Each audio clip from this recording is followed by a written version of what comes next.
கால்நடைகள் வந்து தெருவோரங்களில் இருக்கக்கூடிய பிளாஸ்டிக் பை பேப்பர்ஸை சாப்பிடாம இருக்கிறதுக்கு ஏதாவது வழி இருக்கா அப்படின்னு சொல்லி நான் பார்க்குறப்ப மேய்ச்சல் நிலம் அப்படின்றத பற்றி ரீட் பண்ண முடிஞ்சிச்சு. இந்த மேய்ச்சல் நிலம் அப்படின்னா என்னன்னா, ஒரு கிராமம் எடுத்துக்கிட்டோம்னா அதில் ஒரு குறிப்பிட்ட பகுதியை வந்து அவங்க எம்டியாக விட்டுருவாங்க.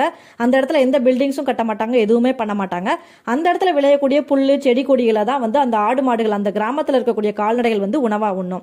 அதனால அங்கே எந்த உணவு பற்றாக்குறையும் வராது. ஆனால் ஆங்கிலேயர்கள் காலத்தில் என்ன ஆச்சுன்னா, ஆங்கிலேயர்கள் வந்து ஒரு குறிப்பிட்ட பகுதியை எதுக்குமே உதவாதுன்னு சொல்லி வேஸ்ட் லேண்ட் அப்படின்னு சொல்லி வச்சிருந்தாங்க. அதை நம்ம இப்போ புறம்போக்கு நிலம் அப்படின்னு சொல்லி சொல்லுவோம்.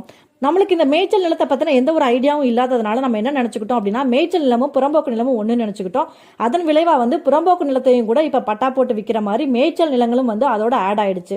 சோ இந்த மேய்ச்சல் நிலம் அப்படின்ற ஒரு கான்செப்டை நம்மளால ஃபாலோ பண்ணவே முடியாம போயிடுச்சு. மக்கள் வாழக்கூடிய ஒரு குறிப்பிட்ட பகுதிகளுக்கு நீர்நிலைகள் முக்கியம் அப்படின்னு நம்ம முன்னோர்கள் நினைச்சாங்களோ, அதே மாதிரி தான் கால்நடைகளுக்காக இந்த மேய்ச்சல் நிலத்தையும் நம்மளுக்காக விட்டுட்டு போயிருக்காங்க.